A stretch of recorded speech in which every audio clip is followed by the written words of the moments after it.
The 2032 MSL Championship was destined to be historic.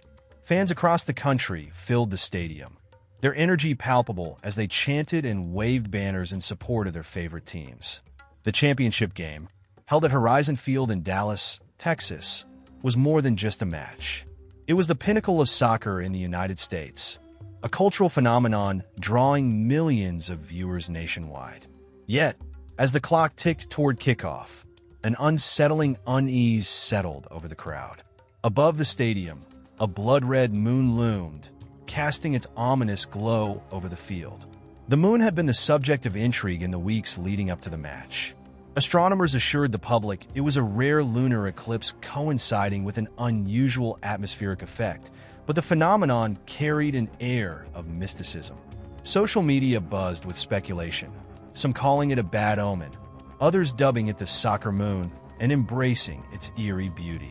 Yet within the stadium, the glow seemed to magnify, bathing the field in an unsettling crimson light that no camera lens could properly capture. Fans whispered nervously in their seats, the hum of excitement laced with unease. As the players emerged from the tunnel, the crowd roared, temporarily drowning out their trepidation. Team captains shook hands at midfield, and the referee, a seasoned official named Victor Alvarez, flipped the coin. The first whistle cut through the air, and the game began with a ferocity expected of such high stakes. From the opening minutes, the pace was blistering, with both teams trading attacks. Yet beneath the intensity of the match, something felt off. Players stumbled over invisible obstacles, and the ball seemed to take unnatural bounces, veering off course in inexplicable ways. On one occasion, the ball stopped mid-air as if suspended by an unseen force, before hurtling into the goalkeeper's hands. The referee hesitated, then waved play on, a flicker of confusion crossing his face. Coaches gestured wildly from the sidelines, blaming the conditions, but their protests felt hollow. It wasn't just the players noticing these anomalies. The audience felt it too. The commentators on live television tried to brush it off. Perhaps the humidity is affecting the players, one speculated. Unlucky deflections, another chimed in, but in their hearts, they knew the oddities were unexplainable. The stadium's atmosphere had shifted. Chants and cheers now sounded muffled, as though the air had grown denser, heavier, and harder to breathe. Some fans clutched their throats, feeling the strain, but unwilling to leave. Then came the first truly chilling moment. A player from the visiting team, a striker named Marco Leone, collapsed on the field without contact.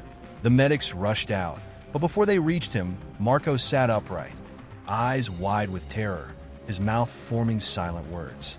Those closest to him said he was pointing at the sky, though no one could decipher what he was trying to convey. The medics escorted him off the field, but Marco's absence left a hole in his team's offense, and a deeper crack in the fragile sense of normalcy. Throughout the first half, the strange occurrences intensified. Shadowy shapes flickered in the stadium's floodlights, vanishing before anyone could focus on them. A loud metallic clang echoed during a corner kick, though no equipment seemed to have fallen.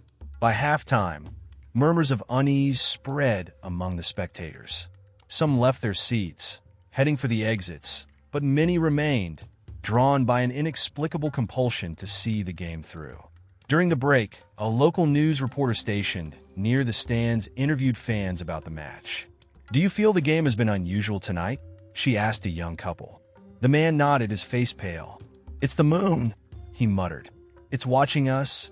The reporter laughed nervously, dismissing the comment as paranoia, but her smile faltered as she glanced toward the crimson orb above. The second half began, but the game had lost its rhythm. Players moved cautiously, as if aware of an unseen presence watching their every move. When the first goal was finally scored, a deflected shot that dribbled past a bewildered goalkeeper, it triggered a roar of cheers, but the excitement was short-lived. Moments later, the stadium lights dimmed and flickered, plunging parts of the field into shadow. The referee blew his whistle, signaling a pause. But before the players could gather, an ear-splitting sound erupted, a screech like metal scraping against stone. The noise lasted only seconds, but its aftermath was palpable. Players clutched their ears. Fans screamed. And then, as abruptly as it had begun, the lights stabilized. The game resumed, though no one could shake the feeling that they had crossed an invisible threshold. The match was no longer just a sporting event. It had become something far darker. When the final whistle of the night blew, the score was tied, forcing the championship into overtime. Yet for many, the thought of enduring another half hour in that stadium felt unbearable. People fled in droves, leaving their belongings behind in their haste. Those who stayed behind would soon wish they hadn't, as the horrors of Horizon Field were only beginning to unfold. The overtime period began, but Horizon Field felt emptier than ever. Though thousands of fans remained in the stands, an eerie hush blanketed the crowd. Gone were the chants, the cheers, and the rhythmic clapping. Instead, an unsettling silence took hold, broken only by the faint rustle of flags in the evening breeze. Those who stayed behind were too unnerved to speak. Many clutched their seats as if grounding themselves, their wide eyes fixed on the field as though afraid to look away. The players, too, seemed aware of the shift. Their movements were slow and deliberate, as though they feared waking something slumbering beneath the stadium. Sweat dripped from their faces, but not just from exertion. It was the kind of sweat born from terror, the feeling of being watched. And watched they were, though not merely by the crimson moon above. Whispers began to spread through the stands, not from the audience, but from the air itself. At first, the sound was faint, barely distinguishable from the ambient noise. A few fans glanced around, confused, assuming someone nearby was speaking too softly to understand. But as the whispers grew louder, it became clear they weren't coming from any single source. They seemed to emanate from every direction, overlapping in a cacophony of low murmurs. "What is that?" a man in the front row asked, his voice trembling. His wife shushed him, her eyes darting nervously to the shadows pooling at the edges of the field. The whispers carried no distinct words, just an incessant, unintelligible drone, like a crowd speaking in a language no one could comprehend. Meanwhile, on the field, the players' unease was impossible to hide. One defender froze mid-play, looking upward as though he'd heard his name called. He pointed to the stands, shouting something to his teammates, but his words were lost in the swirling whispers. Moments later, the ball ricocheted off his shin and into his own net. The crowd erupted, not in cheers, but in gasps and cries of disbelief. It was an own goal, gifting the opposing team a crucial lead. Yet, instead of jubilation, the team that benefited seemed just as shaken as the one that suffered. Their captain waved frantically at the referee, gesturing to the stands. "Stop the game," he shouted, his voice audible even through the strange murmurings. "Something's wrong." But the referee ignored him, blowing his whistle to signal the match's continuation. His face was pale, and his hands trembled as he held the whistle to his lips. In the upper stands, a young boy began crying, clinging to his mother as she frantically tried to calm him. "They're saying my name," he sobbed. His mother looked horrified, but whispered reassurances she didn't believe. Around her, other fans were beginning to panic, some standing abruptly and heading for the exits. Yet, as they reached the stairways, many froze. The whispers grew louder at the gates, as if an unseen barrier was holding them inside. Down on the field, chaos erupted. Another player fell to his knees, clutching his ears and screaming. The whispers, it seemed, were not confined to the stands. Several players abandoned the ball entirely, backing away as though from an invisible force. "Enough!" the referee finally shouted, blowing his whistle and signaling for a temporary halt. But the sound of the whistle was drowned out by a sudden, collective gasp from the crowd. At that moment, every electronic screen in the stadium, the scoreboards, advertising boards, and even the players' wrist monitors, flashed bright red. A single word appeared across every display: "Listen." The whispers ceased abruptly, leaving a vacuum of silence, so intense it felt deafening. Fans looked around in confusion, their breathing shallow as they waited for something, anything, to happen. Then came the first voice, It was clear, resonant, and seemed to come from everywhere at once. "You have all been chosen," it declared, the words echoing unnaturally. "This is not a game. This is a reckoning." Fans screamed and covered their ears, but the voice was unavoidable, penetrating every corner of the stadium. The players huddled near the benches, terrified and whispering prayers.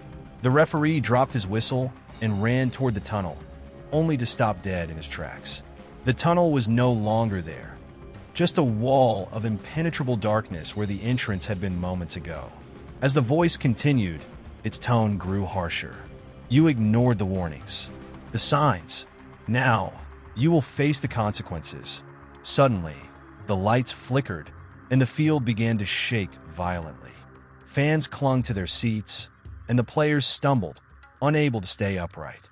In the midst of the chaos, the scoreboard displayed one final message: score or be consumed. The whispers returned, louder and more insistent this time. They were no longer wordless. They were chanting, "Play, play, play." The referee looked back toward the field, his face pale and drenched in sweat. Despite the impossibility of the situation, he blew his whistle. The game had to continue, but now, it was a game no one wanted to win. The whistle pierced the unnatural hum of whispers, and the players reluctantly returned to their positions. The scoreboard's final message, "Score or be consumed," was etched in their minds like a brand. Each step felt weighted, their cleats dragging against the grass as if the ground itself resisted their movements. The crimson glow of the moon intensified, casting long, distorted shadows that seemed to move independently of their sources. On the field, both teams hesitated, their competitive instincts dulled by the oppressive fear enveloping the stadium. The ball sat motionless at the center of the pitch, a strange, ominous presence in its stillness. No one wanted to approach it. It seemed alive, vibrating faintly as though aware of its newfound importance. The whispers continued their chant, "Play, play, play," growing louder with each passing second. Finally, the home team's captain, Javier Ortega, stepped forward. His teammates watched him with a mixture of admiration and dread as he approached the ball. "We have to finish this," he muttered, though no one seemed to believe his words. With a deep breath, he tapped the ball forward, signaling the reluctant start of play. The crowd, or what was left of it, erupted, not in cheers, but in anguished cries. The moment the ball moved, the stadium seemed to react. The ground beneath the players' feet trembled again, this time with a pulse-like rhythm that matched the pace of the game. Shadows around the field darkened, creeping closer with every pass, tackle, and touch. Players' movements grew frantic, not out of strategy, but sheer desperation to avoid whatever horrors might unfold if the game stalled again. Then came the first goal.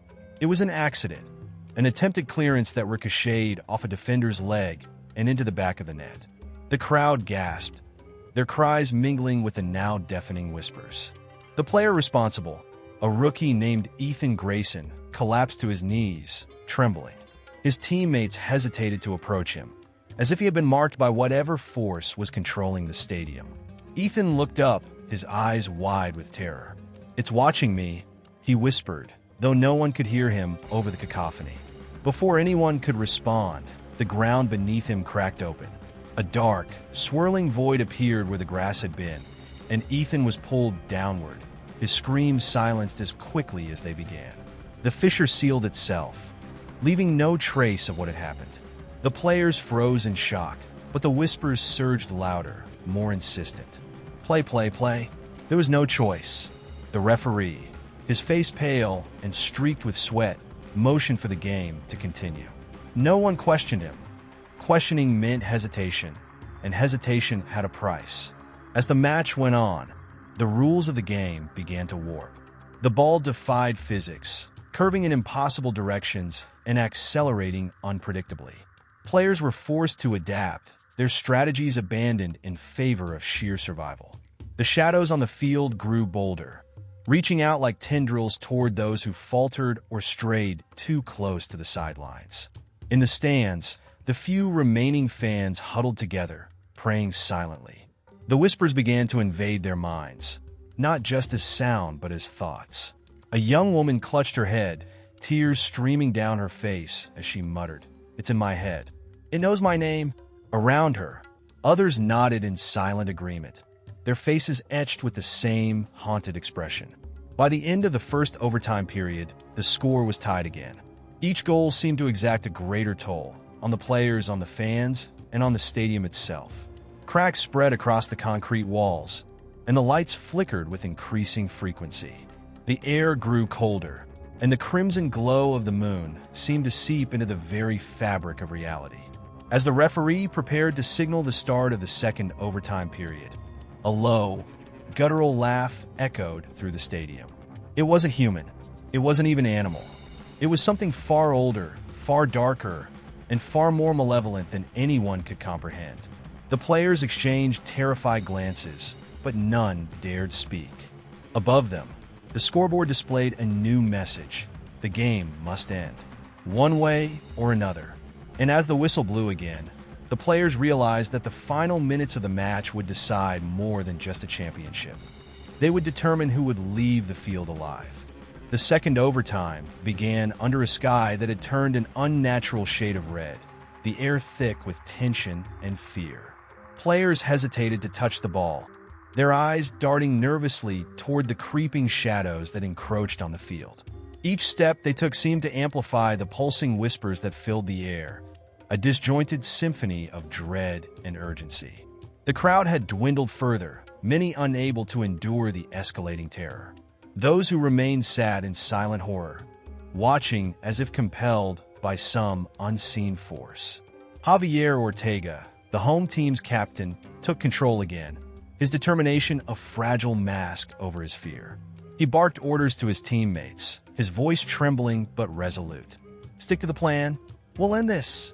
Yet there was no plan left to follow. Strategies had disintegrated under the weight of the impossible. Still, the players moved as he directed, desperate to cling to any semblance of normalcy. The ball moved faster now, darting unnaturally between players as if propelled by its own will. One player, a seasoned midfielder named Marco, attempted a long pass, but the ball veered sharply off course. It shot toward the opposing team's forward, ricocheting off his chest with such force that he crumpled to the ground, clutching his ribs. The crowd gasped, but no medical staff rushed to his aid.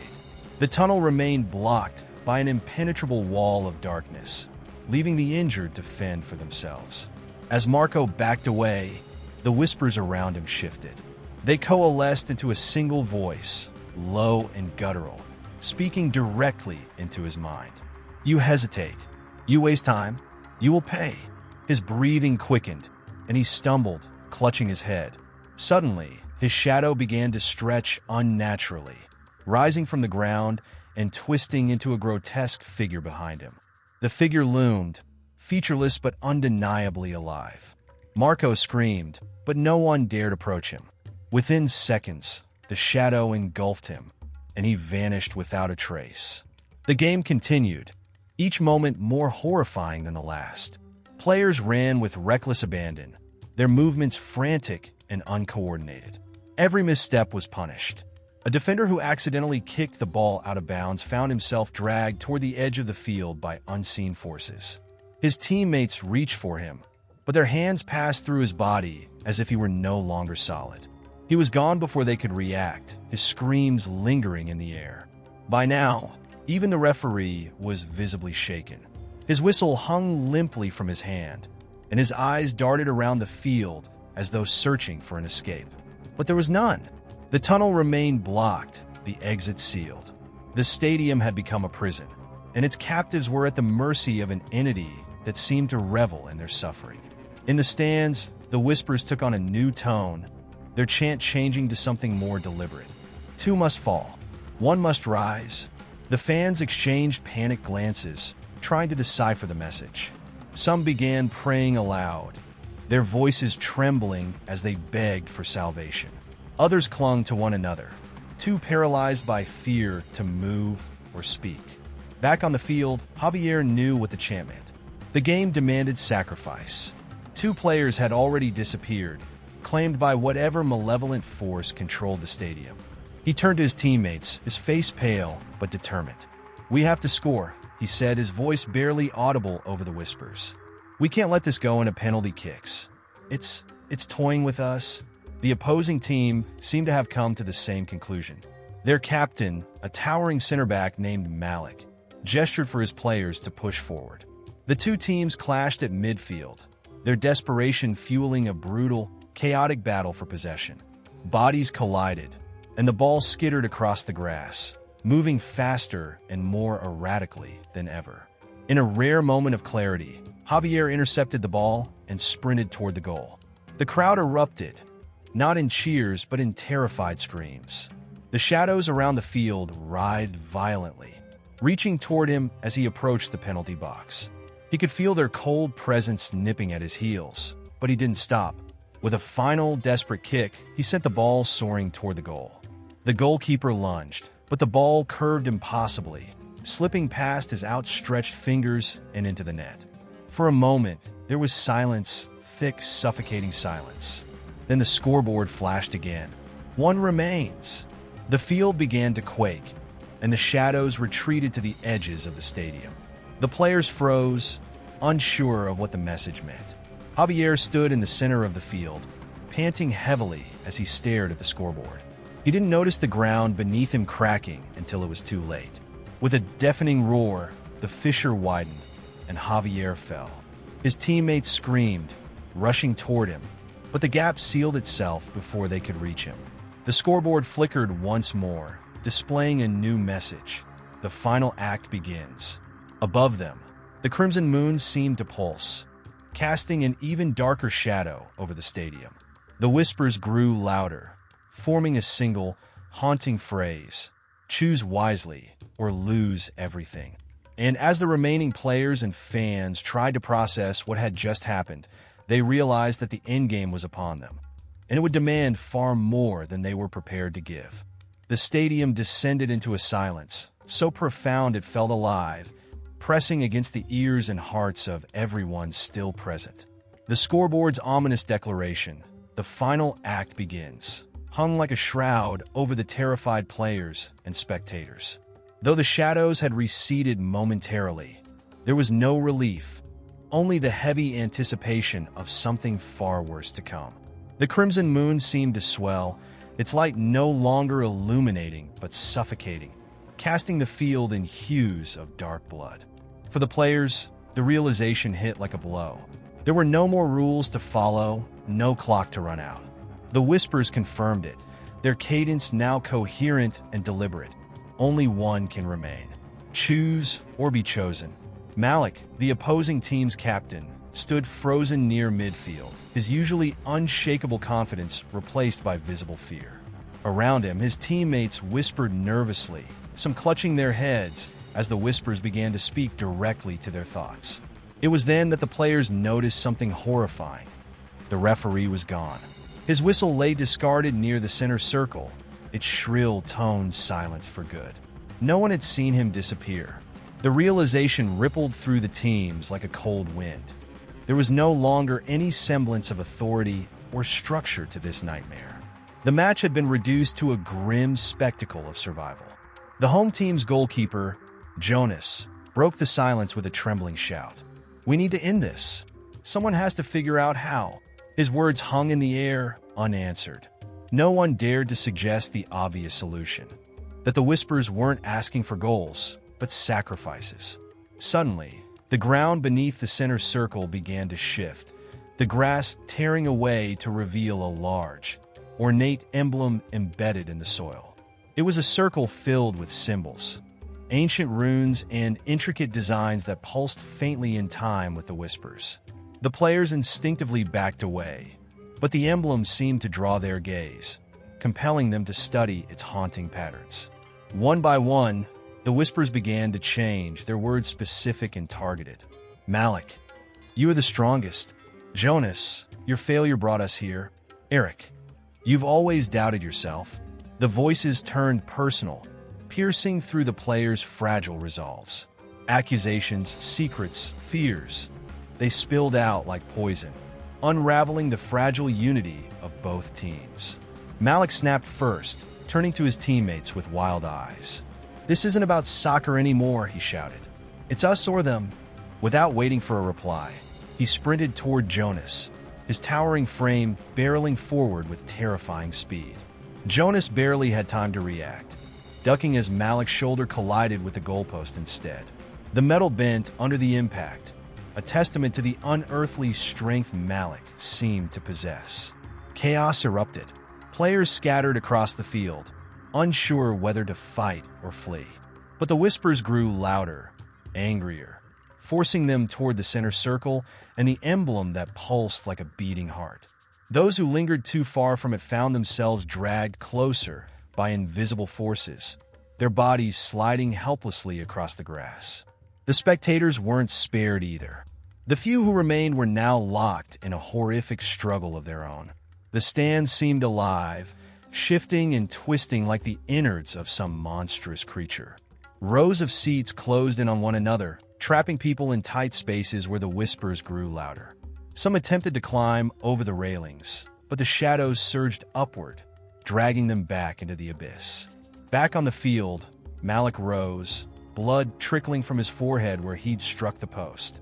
His eyes burned with a mix of fury and desperation. "We can't all survive," he roared. "We have to make a choice." His words seemed to solidify the whisper's demands. Only one could remain. Sacrifices were no longer a horrifying consequence. They were the only path forward. Jonas stood near the goal, his face pale and resolute. "This isn't a choice we can make," he said, his voice breaking under the weight of the situation. "It's forcing us, turning us into something we're not." His words fell on deaf ears. The other players were already circling the emblem, their gazes flicking between one another like predators sizing up prey. It was Eric, a young forward from the home team, who broke first. His fear overtook him, and he sprinted toward the emblem, dropping to his knees. "I'll do it," he cried. "Whatever it wants, just let me go." He pressed his hands to the runes, his breath coming in ragged gasps. For a moment, the whispers fell silent. The emblem flared to life, its light engulfing Eric in an instant. His screams echoed across the stadium, cutting through the oppressive silence. When the light faded, he was gone. The whispers returned, louder and more insistent than ever. One down. One left. The remaining players stared at the emblem, the realization sinking in. Eric's sacrifice had changed nothing. The whisper's demands remained clear. Panic set in again, and the players turned on each other fully, their survival instincts overriding reason. Malik lunged at a defender, his fists swinging wildly. Jonas tried to pull him back, but found himself locked in a struggle with another player. The emblem continued to pulse, its glow growing stronger with each passing second. Above them, the crimson moon seemed to split, its light fracturing into shards that pierced the night sky. The stadium trembled, the earth below it groaning as if ready to collapse. And as the players fought, screamed, and fell, it became clear that the game was no longer about winning or losing. It was about who could survive the nightmare long enough to face the final act. The field now resembled a battlefield, torn apart by panic and desperation. Players collided with one another in a chaotic frenzy, their humanity rapidly slipping away as survival instincts took hold. Above them, the fractured moon cast jagged rays of light, creating long, distorted shadows that moved as though alive. The emblem at the center of the field pulsed steadily, its runes glowing brighter, almost as if feeding on the violence unfolding around it. Jonas, his heart pounding, backed away from the melee, his mind racing for answers. He had been a goalkeeper for over a decade, trained to maintain calm under pressure, but this was beyond comprehension. The whispers continued their relentless assault, intertwining with his own thoughts. "Run, Jonas. Hide. Or fight. Prove you're worthy." He clenched his fists, struggling to focus on something, anything that could make sense of the nightmare. As Malik grappled with another player near the sideline, the shadows began to change. They elongated unnaturally, stretching across the field in grotesque forms. At first, They seemed to merely distort. But then they rose, breaking free from their owners. Dark figures emerged, hulking, faceless silhouettes with glowing eyes that burned like embers. These shadows, no longer tethered to their creators, moved with predatory intent. The first attack was sudden. One of the shadow creatures lunged at a player from the visiting team, its amorphous body enveloping him entirely. A blood-curdling scream tore through the stadium as the player dissolved into the black mass, his form vanishing in seconds. The other players froze, their fights forgotten as they turned to face this new horror. But the reprieve was brief. The shadows wasted no time before targeting their next victims. Malik, ever the fighter, charged at one of the creatures with a roar, wielding a loose piece of metal fencing he had torn from the sidelines. He swung with all his strength, the metal slicing through the air, but the shadow absorbed the blow effortlessly. In response, it lashed out with a tendril-like arm, striking Malik and sending him sprawling across the field. He groaned in pain but managed to crawl away, his determination undiminished. Jonas felt paralyzed. His instincts screamed at him to run, to escape the chaos, but his feet refused to move. Instead, his gaze locked onto the emblem. Something about its rhythmic pulsing felt significant, as though it were both the cause of the horror and the key to ending it. He inched closer, careful to avoid the fighting and the prowling shadows. The whispers grew louder as he approached, their words blending into a single, incomprehensible chant. Another player tried to flee the field entirely, sprinting toward the stands. The shadows pursued him relentlessly, their movements unnervingly fast. He reached the edge of the field, leaping over the barriers, but the seats warped and twisted as though alive, trapping him in place. The shadows descended upon him, and his screams echoed briefly before fading into silence. In the stands, the few remaining spectators were undergoing their own torment. Those who hadn't been consumed by the shadows were trapped in their seats, their bodies seemingly rooted in place. Some clawed at the air, trying to escape invisible restraints, while others sat in eerie stillness, their eyes fixed on the emblem. It was as if the entire stadium had become a living entity, feeding off the chaos and fear. Jonas reached the emblem and hesitated, his hand hovering above its glowing surface. The runes seemed to pulse in response to his presence, their glow intensifying. He could feel its power, a deep, ancient energy that radiated both malice and promise. "What do you want?" he whispered, his voice trembling. "Why are you doing this?" For the first time, the whispers answered in a single, unified voice. Balance must be restored. The cryptic response left Jonas reeling, but he had no time to ponder its meaning. One of the shadow creatures noticed him and began to approach, its form shifting with each step. Jonas scrambled backward, his heart racing as the creature loomed over him. Just as it raised a jagged arm to strike, Malik tackled it from the side, shouting, "Go! Do something, Jonas!" The two struggled as Jonas stood frozen, torn between fear and the faint glimmer of hope that the emblem might hold answers. Finally, he steeled himself and pressed his hands to the glowing runes. A shockwave of energy rippled outward, knocking him to the ground. The shadows recoiled momentarily, their forms flickering like dying flames. But the respite was brief. The emblem began to pulse more rapidly, its glow intensifying until it was almost blinding. The whispers returned, louder and more chaotic than ever, and Jonas realized with a sinking feeling that he had only escalated the stakes. The stadium trembled violently, cracks spreading across the field as the emblem's light reached its peak. And then, with a deafening roar, the ground beneath it collapsed, revealing a gaping void filled with swirling darkness. From the abyss, a massive form began to rise, its silhouette dwarfing the shadows that prowled the field. The players and spectators alike could only watch in stunned horror as the true source of the whispers emerged, its presence suffocating and otherworldly. Jonas staggered to his feet, his mind racing with one thought. What have I unleashed? The ground continued to quake as the massive entity emerged from the void, its form defying logic and comprehension. Its surface was a patchwork of shifting textures, as though the creature were composed of liquid shadow and jagged rock. Eyes, countless and glowing with a sickly yellow hue, blinked open across its immense body, each one staring at a different part of the stadium. Its presence was overwhelming, a weight that pressed against the very air, making it difficult to breathe. Jonas stood frozen at the edge of the abyss, his body trembling. Every instinct screamed at him to flee, but his legs refused to move. Behind him, Malik had managed to fend off one of the smaller shadow creatures, his makeshift weapon slick with a tar-like substance. "Jonas!" he yelled, his voice cutting through the cacophony. "What is that thing?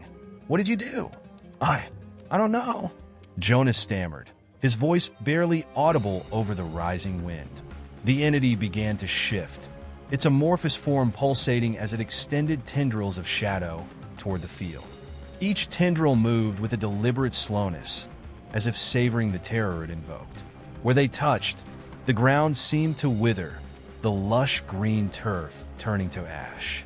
The remaining players and spectators scattered, their panic spiraling into full-blown hysteria. Some tried to climb over the stadium walls, while others fell to their knees, clutching their heads as if trying to block out the whispers that had now become a deafening roar. The shadows, now fully subservient to the larger entity, moved with renewed purpose, herding the survivors toward the abyss. Malik grabbed Jonas by the arm, snapping him out of his stupor. "We have to go. Standing here will get us killed." Jonas hesitated, his eyes darting between the glowing emblem and the monstrous form rising from the depths. "No," he said, shaking his head. "There's something about that emblem. It's connected to all of this. If we leave, it'll just keep growing." "You're insane." Malik shot back, dragging Jonas toward the sideline. "You want to fight that thing? With what? Our bare hands?" Jonas didn't respond, but his expression hardened. Deep down, he knew Malik was right. There was no rational way to combat something so vast and alien. And yet, leaving felt like surrendering to certain doom. The abyss widened, swallowing more of the field as the entity's tendrils reached the stands. One brushed against a fleeing player, and in an instant, his body dissolved into ash. The remaining players recoiled in horror, their desperate attempts to evade the tendrils growing more frantic. Jonas couldn't tear his eyes away.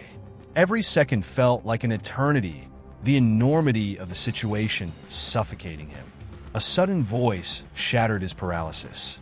It wasn't the whispers, but a clear, commanding tone that seemed to come from everywhere and nowhere at once. "Champion, the balance demands you." Jonas turned toward the emblem, which now pulsed with an intensity that rivaled the entity itself. The runes had changed, forming a new pattern that seemed to shift under his gaze.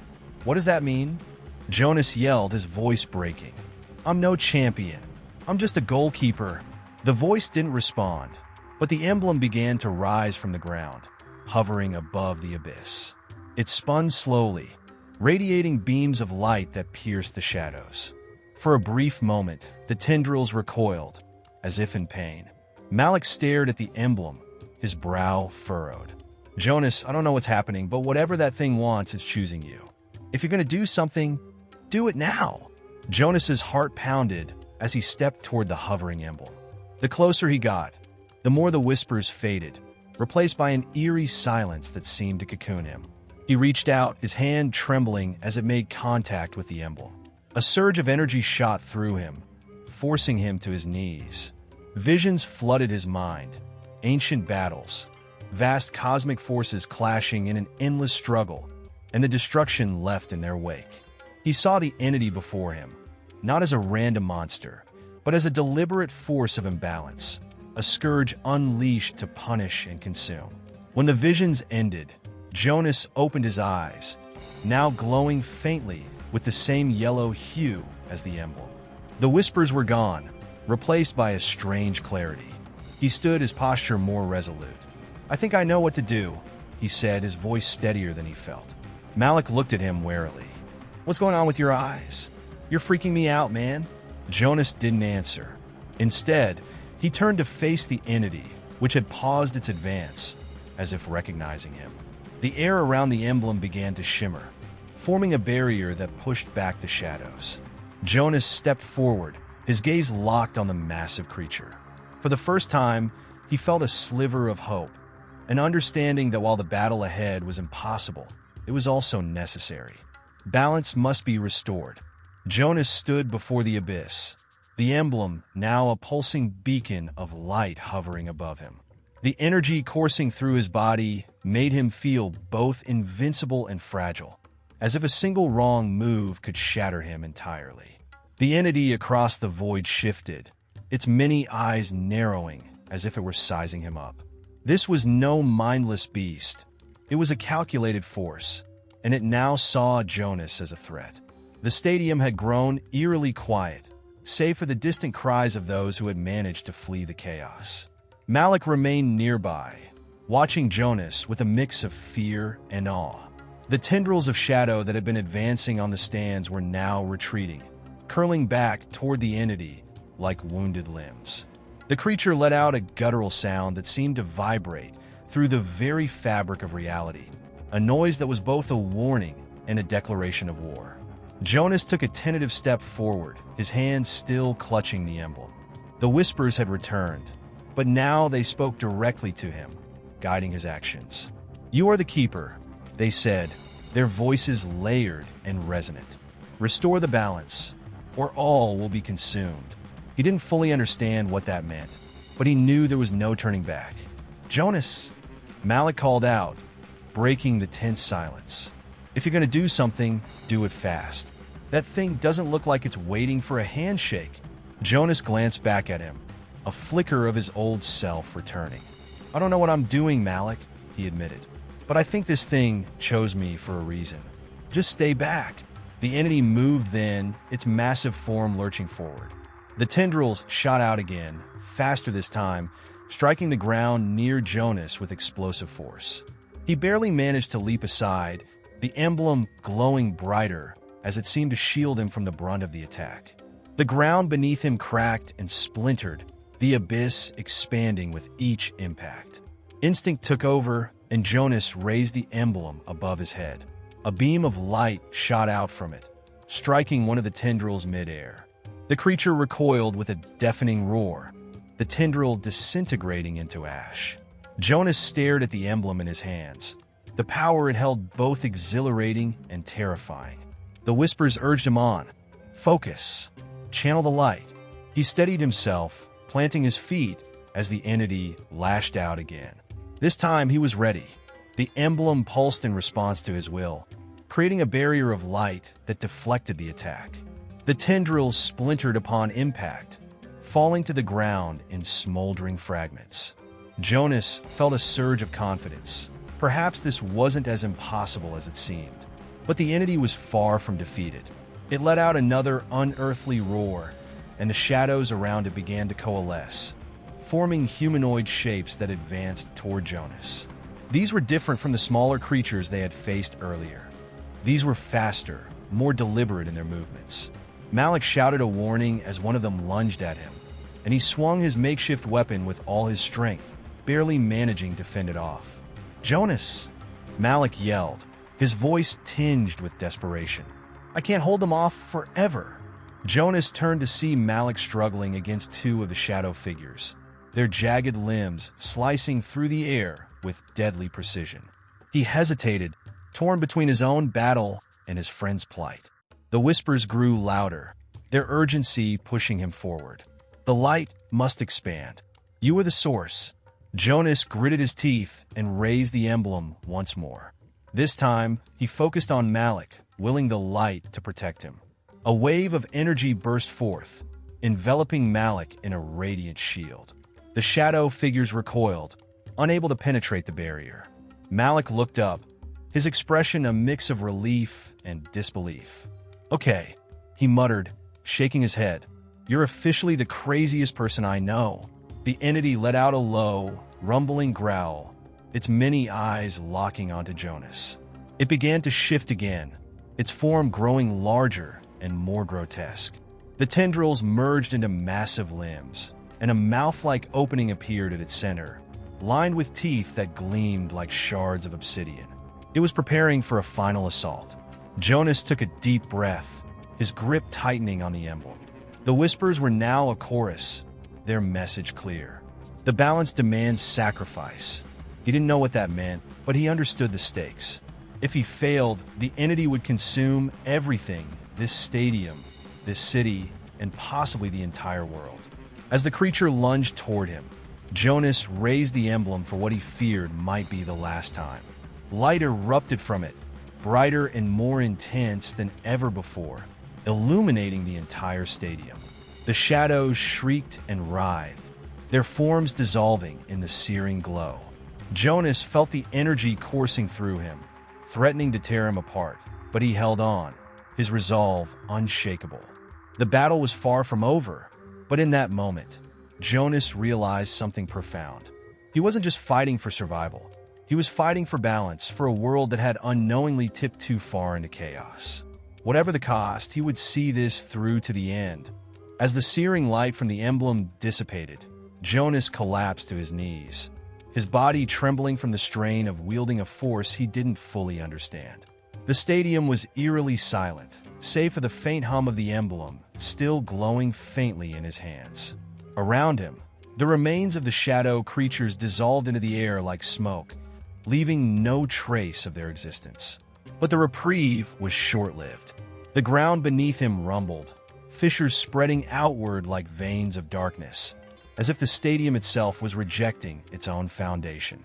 Malik approached cautiously, his eyes darting between Jonas and the gaping void where the entity had been moments earlier. "Jonas," he said, his voice trembling, "did we win? Is it over?" Jonas shook his head, still catching his breath. "No," he muttered. "This isn't over. It's only retreating, waiting." As if on cue, the air around them shimmered, rippling like heat waves on asphalt. The fissures in the ground began to emit an eerie blue light, pulsating in rhythm with the emblem. Jonas felt an overwhelming sense of dread, the whispers in his mind turning into a cacophony of overlapping voices. They no longer offered guidance. They were warning him. The balance was far from restored. Malik stumbled back as one of the fissures widened, releasing a hissing sound that reminded him of steam escaping a pressure valve. From the widening crack emerged something new, not shadows, but something more solid and terrifying. A humanoid figure, its body covered in crystalline growths that shimmered with an otherworldly iridescence, climbed out of the abyss. Its eyes glowed with the same blue light as the fissures, and its movements were unnervingly deliberate, like a predator sizing up its prey. "What the hell is that?" Malik shouted, clutching his makeshift weapon tighter. Jonas forced himself to his feet, the emblem pulsating in his hands as if it recognized the new threat. "I don't know," Jonas replied, his voice steady despite the fear coursing through him. "But it's not here by accident. It's part of whatever this thing is." The crystalline figure stepped forward, its glowing eyes fixed on Jonas. It raised one of its jagged arms, and the air around it seemed to distort, as if bending to its will. Without warning, a burst of energy shot from the creature, striking the ground just inches from Jonas. The impact sent him sprawling, the emblem skittering out of his grasp. Malik lunged for it, scooping it up before the creature could advance further. "Take it!" Malik shouted, tossing the emblem back to Jonas. The moment it touched his hands, a surge of power coursed through him, the whispers in his mind returning with a clarity he hadn't experienced before. "This isn't just a weapon," the voices said. "It's a key. You must seal the rift." Jonas looked around, his mind racing. The fissures were spreading, and more crystalline figures were emerging, each one more imposing than the last. The stadium, once a symbol of unity and competition, was becoming a battlefield for forces far beyond human comprehension. The crowd was long gone, but the echoes of their panic still hung in the air. "Malik, we need to stop this now," Jonas shouted, his voice laced with urgency. "I think I know what to do, but I'll need you to hold them off." Malik's eyes widened in disbelief. "Hold them off? With what?" A piece of broken metal? Jonas didn't answer. He was already moving toward the center of the stadium, where the largest fissure had opened. The crystalline figures turned their attention to Jonas, their movements becoming more aggressive, as if sensing his intentions. Malik gritted his teeth, gripping his weapon tightly. "Fine," he muttered. "Guess it's my turn to be the hero." With a yell, he charged at the nearest figure, swinging wildly. The creature reacted with inhuman speed, blocking his attack with an arm that shattered his weapon on impact. Undeterred, Malik grabbed a shard of metal from the ground and continued his assault, buying Jonas precious seconds. Jonas reached the largest fissure, the emblem glowing brighter with every step. The whispers guided his actions, telling him where to place his hands and how to channel the energy. He knelt by the edge of the crack, holding the emblem over it. A surge of light shot downward, illuminating the abyss in a blinding flash. The fissure seemed to resist at first, but then it began to close, the crystalline figures letting out unearthly shrieks as they disintegrated one by one. But the light wasn't just sealing the fissure, it was pulling Jonas in. He felt his body being dragged toward the abyss, the emblem acting as a conduit for the energy. Malik saw what was happening and ran toward him, his voice hoarse from shouting. "Jonas, let go. It's going to take you with it." Jonas clenched his teeth, his grip on the emblem unwavering. "I can't stop now," he shouted back. "This is the only way." The fissure continued to close, and the crystalline figures were gone, but the pull of the abyss grew stronger. Jonas's feet left the ground, his body hovering over the crack as the light intensified. Malik reached out and grabbed his arm, anchoring him with all his strength. "I'm not letting you go," Malik yelled, his voice breaking. Jonas looked at him, tears streaming down his face. "If I don't finish this, it'll all come back. You know that." With one final burst of energy, the fissure closed completely, and the light from the emblem dimmed. Jonas collapsed into Malik's arms, the two of them lying on the ground, gasping for air. The stadium was silent once more, the chaos seemingly over. But Jonas knew better. The balance had been restored for now, but the whispers in his mind hinted at a greater truth. The rift wasn't the end, it was only the beginning. The stadium was quiet again, but the stillness was deceptive. Jonas lay on the cold concrete, the last remnants of the abyss slowly fading from his mind. The world around him seemed to regain some semblance of normalcy, but in his bones, he could feel that something fundamental had shifted. There had been no final victory. There had been no real ending, only a momentary lull before the storm. Malik had helped him to his feet, but his expression was distant, his eyes searching the horizon as if waiting for something to emerge from the shadows. "What now?" he asked, his voice low, as if speaking any louder might disturb the fragile peace that had settled over the stadium. Jonas took a deep breath, trying to steady the whirlwind of thoughts in his head. "I don't know," he admitted, "but it's not over. We stopped it for now, but there's something bigger behind all of this. Something that we haven't even begun to understand." It was a sobering realization, one that had been gnawing at Jonas since the moment he'd first touched the emblem. The power it granted him was immense, but it also came with an unsettling cost. He had wielded it recklessly, not fully comprehending the forces at play. The fissures, the creatures, the dark force that had tried to tear apart the fabric of their reality. None of it felt like a coincidence. This had all been set in motion long before Jonas had even known the emblem existed. As he and Malik began walking toward the exit of the stadium, Jonas couldn't shake the feeling that they were being watched. The silence felt unnatural, like the calm before a hurricane.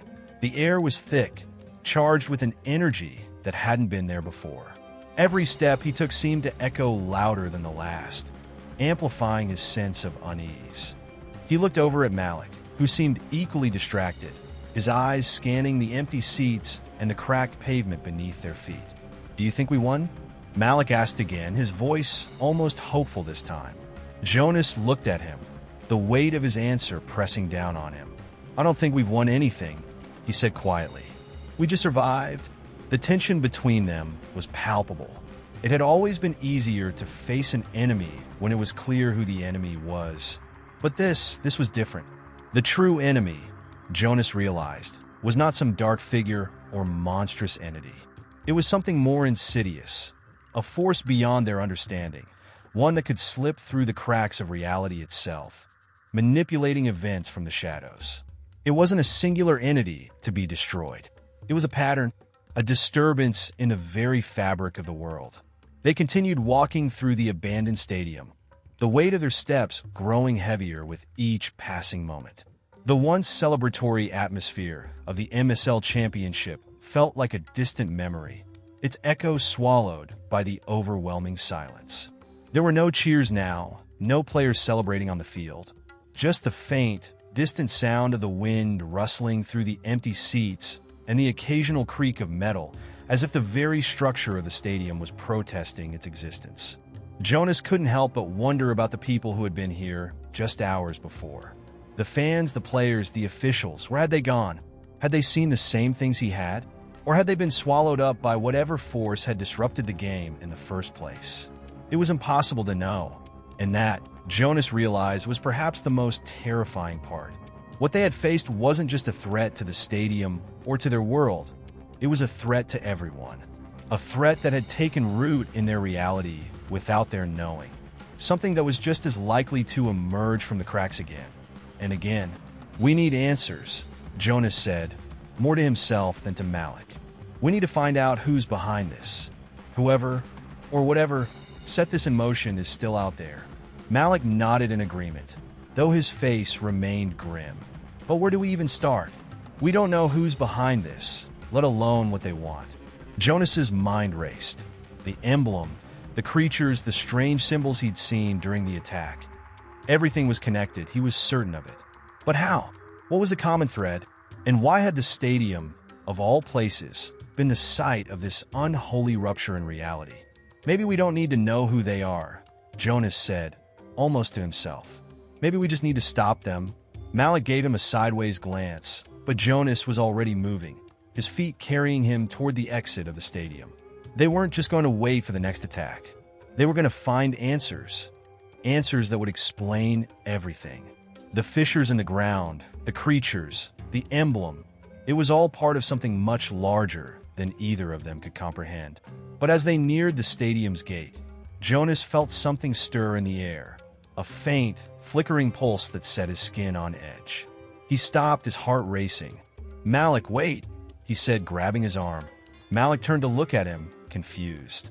"What's wrong?" Jonas scanned the area around them, his senses heightened. There was something here, something they hadn't seen yet, and it was watching them. The air felt heavier than before, charged with a latent energy that seemed to vibrate just beneath the surface. Jonas and Malik stood at the entrance of the stadium, the sense of unease growing with each passing second. There was something in the air, something watching them. Jonas couldn't quite put his finger on it, but every instinct in him screamed that they weren't alone. His grip tightened on Malik's arm, pulling him to a stop. "Do you feel that?" he asked, his voice barely above a whisper. Malik frowned, glancing around nervously. "Feel what?" he asked, looking into the darkened corners of the empty stands. There was no movement, no sound except for the wind, but Jonas could feel it. Something lurking just out of sight, watching them, waiting. The stillness of the moment felt unnatural, a palpable silence that seemed to weigh down on their shoulders. Jonas took a cautious step forward, his eyes scanning every shadow, every crevice of the stadium. His heart raced, and for the first time since the attack, he felt truly vulnerable. They had faced unimaginable horrors earlier, but this felt different. It wasn't an enemy in front of them. It was a presence, something that could not be seen, but was undeniably there. The very fabric of reality around them seemed to shift, like a faint ripple across a pond that only the most sensitive could detect. "Something's coming," Jonas muttered, almost to himself. His mind was racing, trying to make sense of the growing discomfort that gnawed at his chest. The events leading up to this moment, the strange occurrences, the rift in reality during the championship game. None of it felt coincidental. It had to be connected. The stadium, the emblem, the creatures, all of it. But what was the larger force behind it? What were they dealing with? Malik's gaze hardened. "What do you think it is?" he asked, his tone suddenly serious. Jonas shook his head. I don't know, but I think it's far worse than anything we've seen so far. The words lingered in the air, and the tension between them grew, thickening with every heartbeat. The hairs on the back of Jonas's neck stood on end, and for a moment he wondered if they had made a mistake coming here, standing in the very place where everything had fallen apart. But then, as though in response to his thoughts, the ground beneath their feet trembled ever so slightly, a subtle vibration, like the pulse of something massive beneath the earth. Jonas froze, his eyes widening as he looked at Malik. Did you feel that? He asked urgently. Malik nodded, his eyes scanning the area. The trembling stopped almost as quickly as it had started, but the sense of impending danger remained. The energy in the air had shifted again, darker, more foreboding. Jonas swallowed hard, trying to steady his nerves. Something's here, he said. The words were a stark reminder of how much they still didn't understand. Whatever had caused the rift in reality, whatever had triggered the creatures to rise, was far from over. The stadium, the players, even the people who had filled the stands, none of it had been an isolated incident. There was a connection, a thread that tied everything together, and Jonas felt that it was leading them somewhere. As if in response to his thoughts, the ground trembled again, this time more violently. Jonas and Malik stumbled, instinctively bracing themselves against the force of the shaking. The stadium lights flickered, casting the empty arena in eerie flashes of light and shadow. Something was happening, something bigger than them, something they were not prepared for. A deep, guttural sound reverberated through the ground, as though a massive creature was stirring beneath the surface. Jonas's heart pounded in his chest. He had felt this before, the strange vibrations, the pulsating energy, but this was different. It was as though the very core of the world was shifting. Something ancient and powerful was awakening. Jonas looked at Malik, his face pale but determined. We need to get out of here. Now, he said urgently. Malik didn't argue. They turned and began to run, their footsteps echoing through the empty stadium. But as they neared the exit, a loud crack split the air, followed by the sound of something large and heavy crashing to the ground. Jonas spun around, instinctively drawing Malik behind him. In the flickering light, he saw it, a dark, twisting form rising from the depths of the stadium floor. It was enormous, its shape shifting and undulating, as though it was made of the very shadows themselves. A cold, suffocating presence filled the air, and Jonas felt the weight of it press down on him like a physical force. For a moment, everything went still. The air seemed to freeze, holding its breath, and Jonas could feel the dark force closing in. This wasn't just some creature. It was something much older, something that had been lying in wait, hidden beneath the surface, until now. And now that it had emerged, there was no going back. Malik, run! Jonas shouted, but Malik was already moving, his feet carrying him forward, away from the writhing shadow that loomed over them. They weren't out of danger yet. In fact, they hadn't even come close to understanding the full extent of the terror that was now unleashed. The fight had just begun, but Jonas knew one thing for certain. Whatever was coming next would change everything. As Jonas and Malik sprinted away from the dark, undulating form that had risen from the ground, the world around them seemed to distort, twisting in impossible ways. The air had thickened, pressing in on them from all sides, and the ground beneath their feet felt as though it was shifting with every step they took. The echoes of their footsteps were drowned out by the low, rumbling growl that seemed to reverberate through the very foundation of the stadium. Jonas's pulse raced, his breath shallow as the weight of the situation began to sink in. It was no longer just a matter of escaping a creature or an unknown force. What they were running from was something far more dangerous, a force that could bend reality itself, something that existed beyond their comprehension. The very laws of physics seemed to bend and break with every moment that passed, and Jonas felt as though they were being pulled in different directions, torn between the world they knew and something far darker and more sinister. Malik was ahead of him now, pushing forward with a determined expression, though his eyes betrayed the same fear that Jonas felt. This way, Malik shouted over his shoulder. veering to the right toward an exit they hadn't noticed before. Jonas followed without hesitation, though every fiber of his being screamed to stop, to turn and face the darkness that was surely following them. But deep down, he knew that survival depended on putting distance between them and the entity that had just emerged. The stadium's gates loomed in front of them, but as they approached, Jonas could feel something pulling them back, like invisible strings holding them in place. His chest tightened, and for a moment, he thought he might collapse under the weight of whatever dark presence lingered behind them. His mind raced, trying to piece together the fragments of their situation. They had always been in danger, but now it was clear. This wasn't just about survival. They were facing something that had been manipulating them from the very beginning. Jonas skidded to a halt, his hand shooting out to grab Malik's arm. "Something's wrong," he muttered, his voice barely audible. Malik turned to look at him, confusion flashing across his face. "What do you mean? We need to keep moving." But Jonas could feel it. A subtle shift in the air, a tension that had been there all along but had now become palpable. It wasn't just the dark creature they had run from. It was something else, something even more insidious. Malik frowned, but didn't question him. They both stood still for a moment, looking around. The world seemed too quiet now. The rumbling had stopped, the ground had ceased to shake, and the oppressive weight of the atmosphere had lifted. But it didn't feel like a relief. It felt like a trap. Jonas's heart pounded in his chest, a growing sense of dread creeping up his spine. "Do you think it's over?" Malik asked, his voice trembling. Jonas didn't know how to answer. He wanted to say yes. He wanted to believe that they had outrun whatever had been stalking them. But deep inside, he knew the truth. They hadn't escaped. They had only been drawn further into the web that had already been spun around them. The stadium gate was only a few feet away, but Jonas couldn't shake the feeling that it was leading them into a greater danger. It was as if they were being guided, manipulated into moving in a particular direction.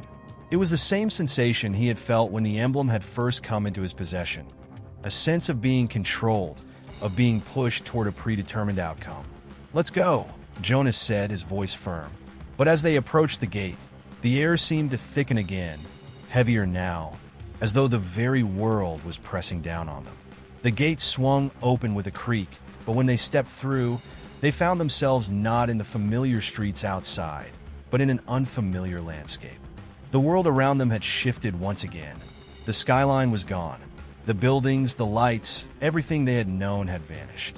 In its place was a vast, desolate wasteland, stretching as far as the eye could see. The ground was cracked and dry. The sky an unnatural shade of purple that seemed to pulse with an eerie light. The silence was deafening, broken only by the faint rustling of the wind as it swept through the barren landscape. Jonas's heart skipped a beat as he took in the scene. This was impossible. This wasn't real. It couldn't be. But as he looked around, he saw the same twisted reflection of reality that had haunted him since the first rupture. The very fabric of the world was unraveling, and he and Malik were trapped in the middle of it. "Where are we?" Malik whispered, his voice filled with disbelief. Jonas had no answer. He couldn't even process what he was seeing. The rules of reality were no longer reliable. The world had been broken, and they were caught in the pieces of something much larger than themselves. As the two of them stood there, the ground beneath them began to tremble again, but this time it was different. It wasn't a rumble from some monstrous creature rising from the depths. It was a subtle vibration, a hum that seemed to resonate with the very air around them. Jonas's skin tingled, and his thoughts grew clouded. There was something else here, something that had always been with them, hidden in the shadows, watching from the edges of their reality. Suddenly, a voice echoed in their minds. It wasn't spoken aloud, but Jonas could hear it as clearly as if it were right beside him.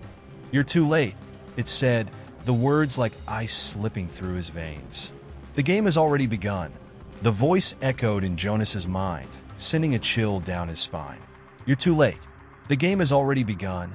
It wasn't just a phrase. It was a declaration, one that held weight and power, and it reverberated through the very fabric of the broken world they now found themselves in.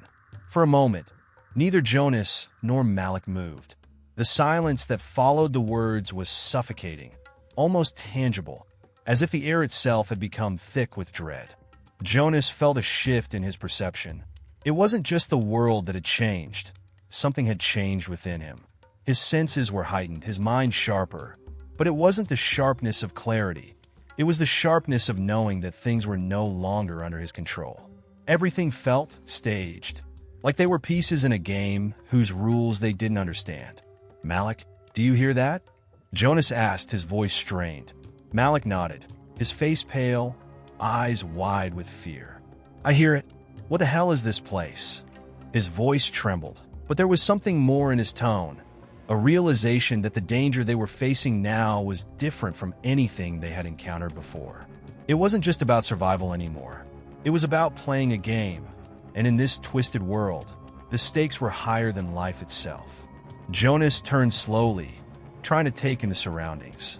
The sky, that unnatural purple hue, had deepened, and now it seemed to shimmer, as if something within it was alive, moving just out of sight.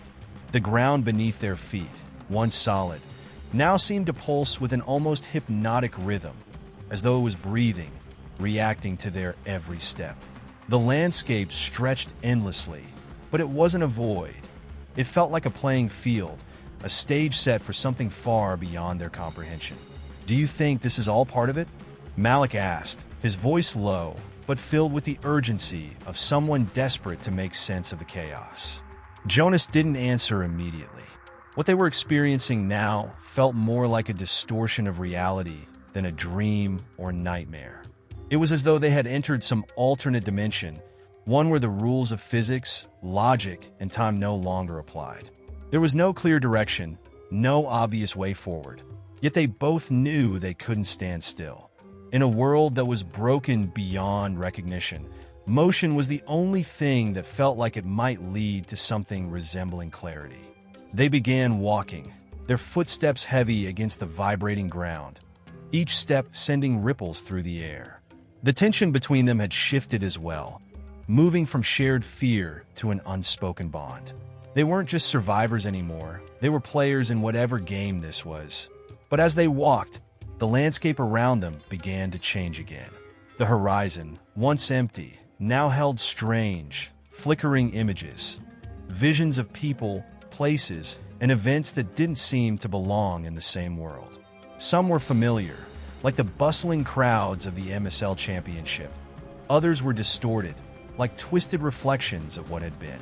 The figures seemed to move in and out of focus, as if they were trapped within the very fabric of the world itself, their actions frozen in time. "Are those people?" Malik asked, his voice barely above a whisper. Jonas strained his eyes, trying to make sense of the blurry images. Some figures appeared to be watching them, standing motionless, while others seemed to be caught in endless, looping actions, shadows of people trapped in a world that couldn't hold them.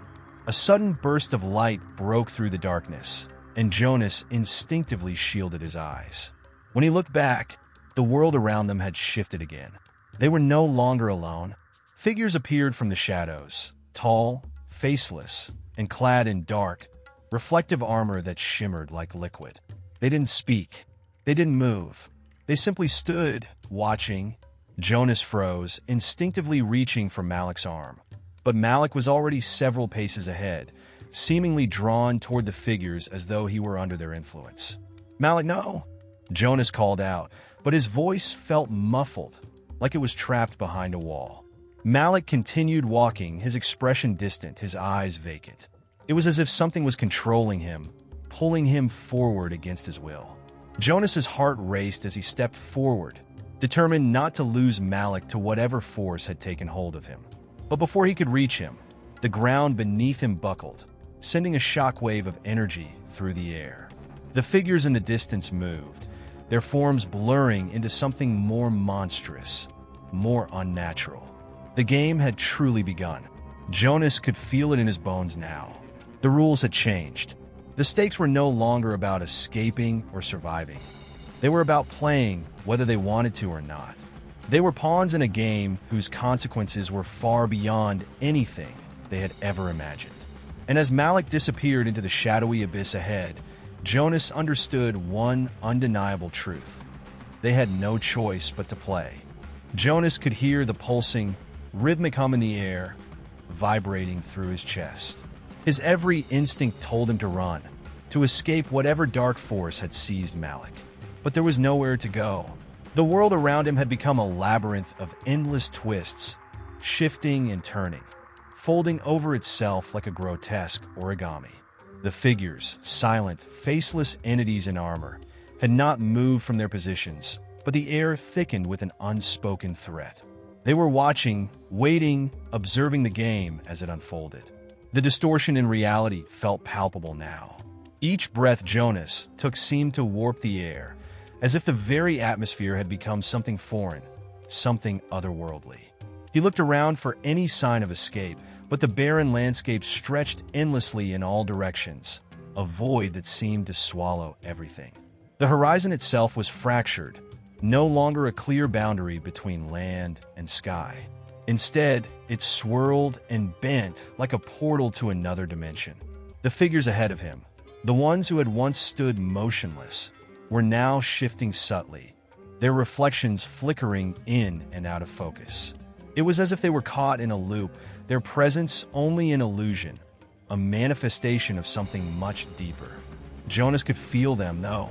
They were real, and they were not just spectators. They were part of the game. Jonas's heart pounded in his chest.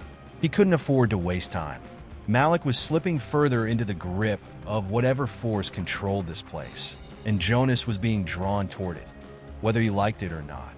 The ground beneath him quaked again, and the air seemed to crackle with static, as though the very fabric of this distorted world was beginning to tear. The game was advancing, and he had no choice but to play along. "Malik!"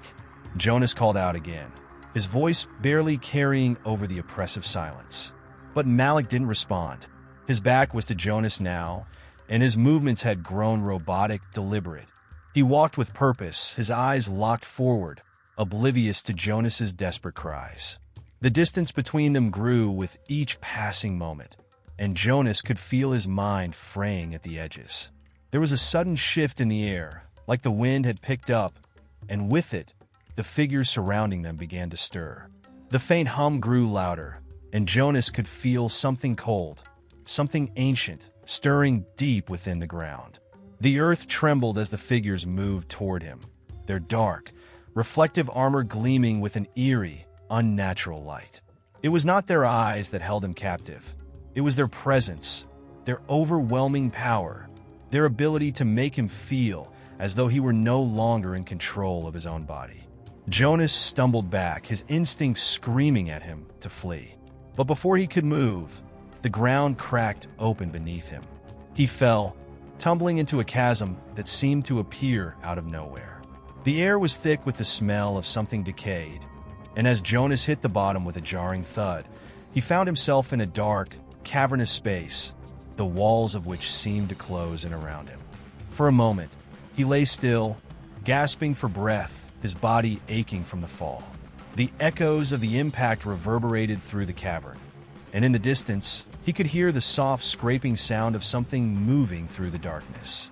It was faint at first, but then it grew louder, closer, as though something or someone was approaching him from the shadows.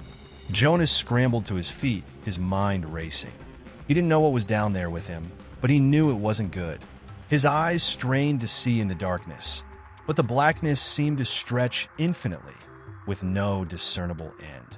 He could feel the oppressive weight of it pressing down on him, choking the air from his lungs. Suddenly, the scraping sound stopped. Jonas froze, every muscle in his body tense, waiting. A whisper, low and barely audible, reached his ears. "Your move," it said. The voice was distant but clear, and it sent a shiver down his spine. It wasn't the voice of the figures. It was something else, something deeper, more insidious. And then he saw it. A figure stepped out of the darkness, its form looming over him like a shadow. The figure was humanoid but distorted, its limbs twisted in unnatural angles, its face obscured by a mask that seemed to ripple and shift. Jonas's breath caught in his throat as the creature took a step forward. He wanted to run, but his legs refused to move. It was as if the very air around him had become thick, holding him in place. "Do you understand the rules?" The creature's voice echoed in his mind, as if the words were a physical presence pressing against him. "You are not the player. You are the prize." Jonas's mind reeled. The prize? What did that mean? But before he could think further, the creature lunged at him, its movements quick and erratic. Jonas barely had time to react, dodging to the side as the creature's twisted hands swiped through the air where he had just been. The ground beneath him seemed to shudder with every movement, and as he scrambled back, the realization hit him. The game had begun, and there was no way out. He was a piece in someone else's game now, and his survival depended on playing by their rules, no matter how twisted they might be. Malik was somewhere out there, lost to the same game. Jonas didn't know if he was still human, if he could still be saved, but he knew one thing. The game would never stop, not until they had played their final moves. The air was thick with an almost tangible tension as Jonas steadied himself against the jagged stone walls of the cavern. His breath came in shallow gasps, each one a reminder of his vulnerability, of how fragile his grip on reality had become in this place. The creature's words still echoed in his mind. "You are not the player. You are the prize." The meaning of that phrase haunted him, gnawing at the edges of his thoughts. What did it mean for him to be the prize?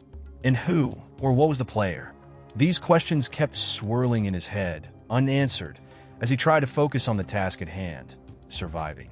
The cavern around him had a disorienting quality to it, as though the walls themselves were alive. Their texture seemed to shift with each step he took, sometimes smooth, other times rough, as if they were responding to his every move. The darkness was overwhelming, but it was not just the absence of light that pressed down on him. It was something deeper, more profound. It felt as though the very space he inhabited was suffocating him, closing in from all sides, as though it were designed to trap him. The deeper he ventured into this nightmare, the more he realized how little control he had over his own fate. He wasn't alone in this cavern. He could feel eyes on him, always watching, always observing. They were not the figures that had haunted the surface, those dark soldiers in armor. These eyes were different. They were colder, more sinister. Every now and then, a flicker of movement in the corner of his vision would make him freeze in place, hoping it was nothing. But he knew better. The game had begun, and the rules, as elusive as they were, could not be ignored. Jonas kept moving, his footsteps echoing in the silence. Each one sounded louder than the last, as if his very presence was being magnified. He tried to steady his breathing, to quell the rising panic, but it was hard to ignore the feeling that he was being pulled deeper into something he could never escape. Something was waiting for him in the depths, and he wasn't sure whether it was worse to face it head-on or to retreat. The whispering began again, this time clearer, more deliberate. "Do you know why you're here?" it asked, its voice a strange combination of curiosity and menace. Jonas felt a cold chill run down his spine as he strained to identify the source of the voice. It seemed to come from all directions, an omnipresent force. His skin prickled with unease, and he felt the growing pressure of the cavern, as though it were alive, feeding off his fear. Jonas stopped in his tracks, his mind racing. He wasn't sure if the voice was part of the game or if it was an illusion designed to break his resolve, but he knew he couldn't afford to ignore it. The questions it raised, why he was here, were ones he had tried to avoid for as long as he could. He had thought it was about the championship, about Malik, but now, everything seemed to be shifting, turning into something far darker. Was he being punished for something? Was this some twisted form of retribution? The questions kept coming, and with them, the terror began to mount. And then he saw it.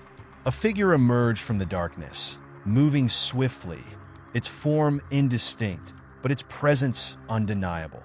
The shadows clung to it, wrapping it in an impenetrable veil, but Jonas could feel its power, its force. It was not human, and it wasn't like the other creatures he had seen so far. This entity felt older, more ancient, like it had been waiting for a moment just like this one. Without warning, the figure reached out, its long, gnarled fingers brushing against Jonas's face. The touch was cold, unnatural, He recoiled instinctively, but it was as if the figure had already anticipated his movement. "You don't belong here," it said, its voice soft but laden with an undeniable authority. "But that doesn't matter now. You are part of the game, and you cannot escape it." The words landed like a physical blow, knocking the breath from Jonas's chest. He had known, deep down, that this was more than just a nightmare. It was a game, one that he had been pulled into against his will. The rules were unclear, and the stakes were higher than anything he could comprehend. Every moment in this twisted world felt like a countdown, as if time itself was bending and warping, pushing him closer and closer to something he couldn't understand. Jonas tried to speak, to ask questions, to demand answers, but the figure's grip on him tightened. He could feel the air around him growing colder, suffocating him. "You think you can fight this?" the figure hissed, its face still hidden in the darkness. "You think you can control the game? You have no idea what you're dealing with." He struggled, trying to break free from its grip, but it was futile. The force holding him in place was too powerful, too overwhelming. It wasn't just physical, it was psychological. The air around him seemed to close in, and for the first time since arriving in this place, Jonas felt a deep sense of helplessness. He had no answers, no way to fight back. All he could do was exist within this space, trapped in a world of endless twists and turns, where every move brought him closer to an unknown, terrifying fate. And then, just as quickly as it had appeared, the figure vanished, leaving Jonas gasping for breath in the silence. The cold lingered, but the pressure began to ease. He was alone again, but he couldn't shake the feeling that something much worse was still waiting for him in the shadows. Whatever game he was caught in, he had only just begun to understand the depth of its horrors. His mind raced as he moved forward, uncertain of where to go or what to do next. The walls of the cavern stretched out before him, endless and foreboding. But one thing was clear: Jonas had crossed a threshold. He was no longer just an observer. He was a player in a game with rules he didn't understand and dangers he could not yet fathom. The prize was his to lose, and the only question left was whether he could survive long enough to escape, or if, in the end, the game itself would consume him. Jonas stumbled forward, his mind reeling from the strange encounter with the figure in the cavern. The shadows seemed to warp and pulse around him, as if the very fabric of reality had been twisted by the force he had just encountered. His thoughts were chaotic, fragmented, as though the rules of the world he had once understood were slipping away from him. What was happening? Was this some kind of psychological test? A game meant to break him? Or was he caught in something far more sinister, where every step he took toward understanding would only draw him deeper into the darkness? His breath came in short, panicked bursts as he moved, each step a tentative attempt to regain control over his body, his thoughts. The weight of the cavern's oppressive silence pressed down on him, and with every passing moment, the feeling of being watched, studied grew stronger. It was no longer just a feeling. He could hear the soft rustling of something just out of sight, the faintest click of claws against the rocky floor. He wasn't alone, but the true nature of whatever, or whoever, was with him remained a mystery. In the distance, something glowed faintly, an eerie blue light that seemed to pulse in time with the beat of his racing heart. Jonas didn't know what it was, but he felt drawn to it, as though it held the answers he had been desperately searching for. The idea of answers in this place where nothing made sense felt almost absurd, but at this point, any shred of clarity, no matter how small, was a lifeline. It was strange, though. This urge to move toward the light felt both like a choice and an inevitability. Was he choosing to walk toward it, or was it guiding him in ways he didn't fully comprehend? The closer Jonas got, the more the atmosphere around him seemed to shift. The walls, which had once felt like solid rock, now appeared to ripple as though the very essence of the cavern was alive, breathing with him. His senses were on high alert, every nerve firing at once as the strange pull of the light grew stronger. Was it a trap? Was this part of the game, another layer of deception? The questions crowded his mind, each one more urgent than the last, but he couldn't stop himself. His feet carried him forward. As he reached the source of the light, he saw that it wasn't just a light at all.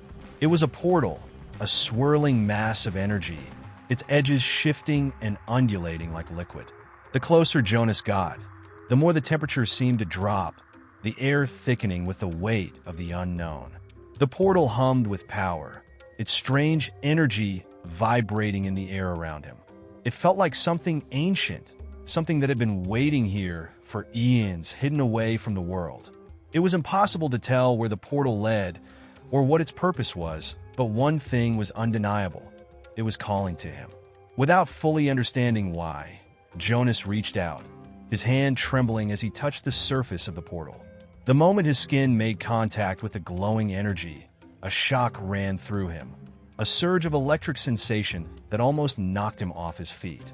His vision blurred, his body jerking violently, as though the portal was reaching into him, pulling at his very soul. And then, nothing. The world went dark. Jonas's senses came back slowly, the feeling of weightlessness giving way to the sensation of solid ground beneath him. He tried to move, to push himself to his feet, but he couldn't. His limbs felt like they were made of lead. His mind was foggy, but something inside him urged him to rise, to look around, to understand where he was. When his vision cleared, he realized he was no longer in the cavern.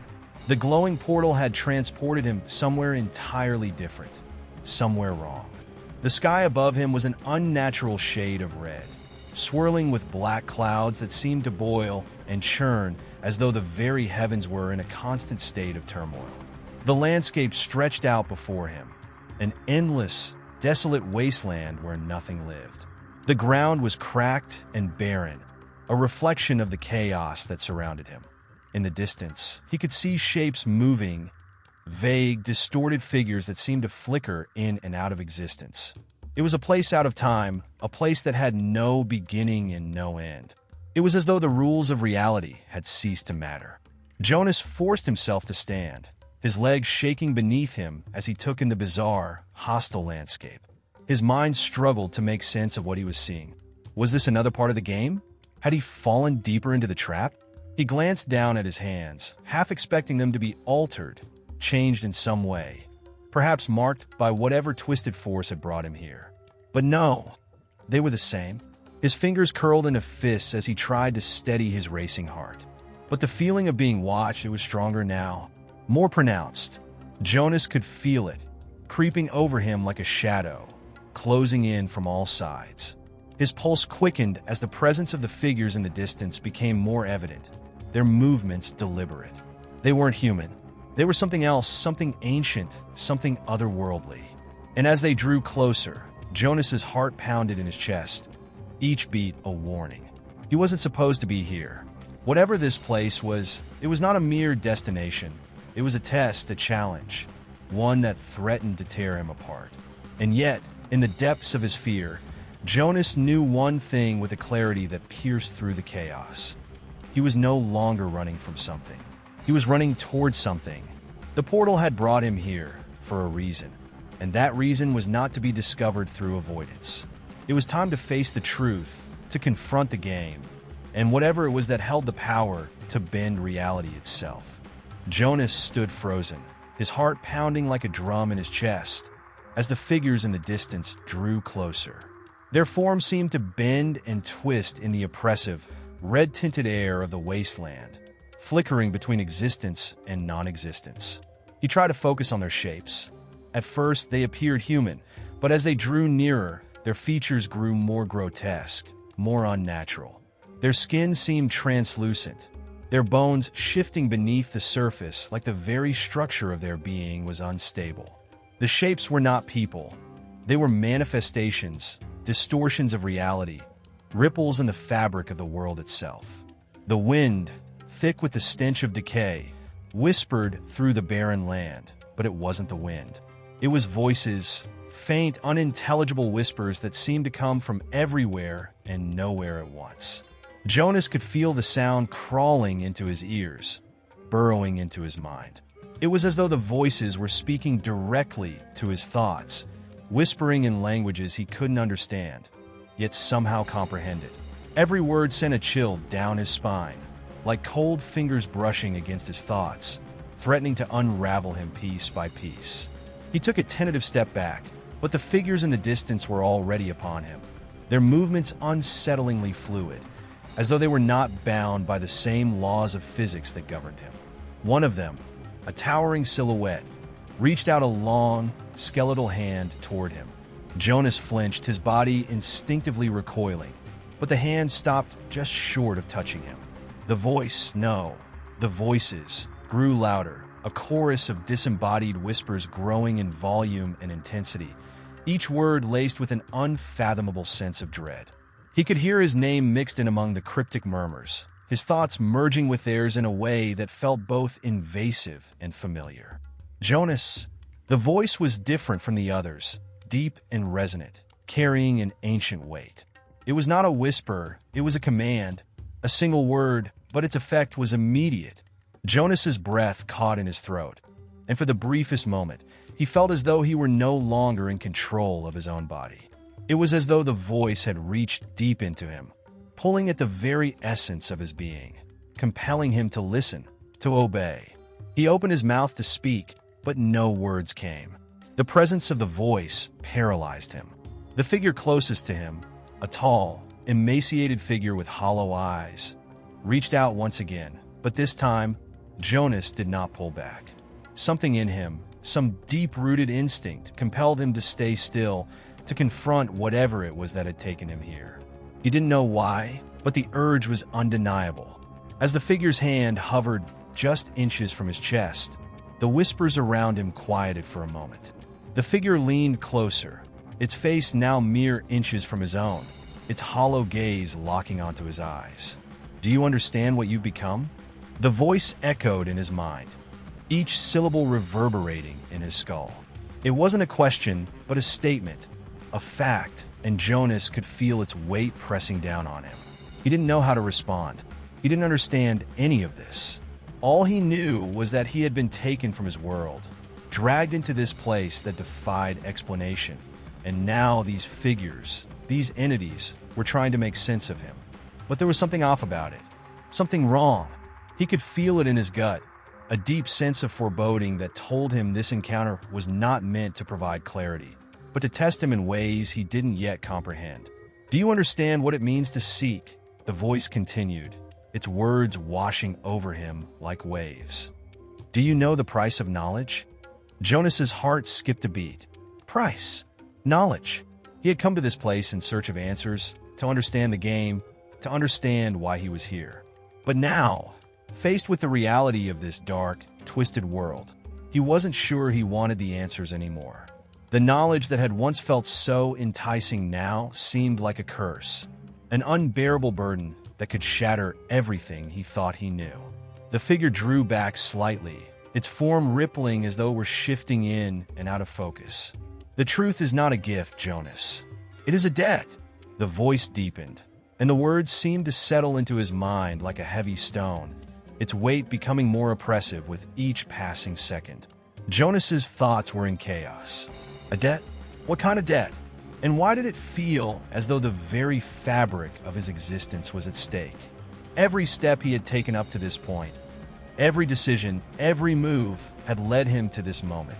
The truth was closer than ever, but it felt more dangerous than he could have imagined. The price of this knowledge, whatever it was far higher than he was willing to pay. But there was no going back. He had come this far. There was no turning back now. The figure seemed to sense his inner turmoil. It tilted its head, its hollow eyes narrowing as if studying him with a cold, detached curiosity. "You want to leave?" it asked, its voice no longer a whisper, but a low, mocking tone. "You think you can escape? There is no escaping the knowledge you've sought. It is already a part of you." Jonas's stomach twisted in knots. He didn't want to believe it, but a dark, terrifying truth was beginning to take shape in his mind. Whatever he had come here for, whatever he had hoped to uncover, had already consumed him. The game, the forces at play, none of it was about winning or escaping. It was about understanding, and in understanding, there was no redemption. There was only the price to pay for the knowledge he had sought. The figures began to withdraw slowly, retreating into the distance as the whispers faded into silence. But Jonas remained rooted to the spot, his thoughts swirling with the weight of the revelations he had just encountered. He had been given a choice: confront the truth or walk away forever. But there was no walking away. There was no escape. He was already part of this place, part of the game, and there was only one way forward.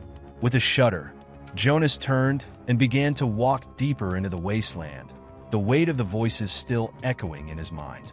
The knowledge was his, but it came at a cost. The question now was whether he could survive the consequences of knowing too much. Jonas had hoped that the further he ventured into this barren, distorted world, the clearer things would become. However, with each step he took, the confusion deepened. The wasteland stretched before him endlessly, a void that seemed to go on forever.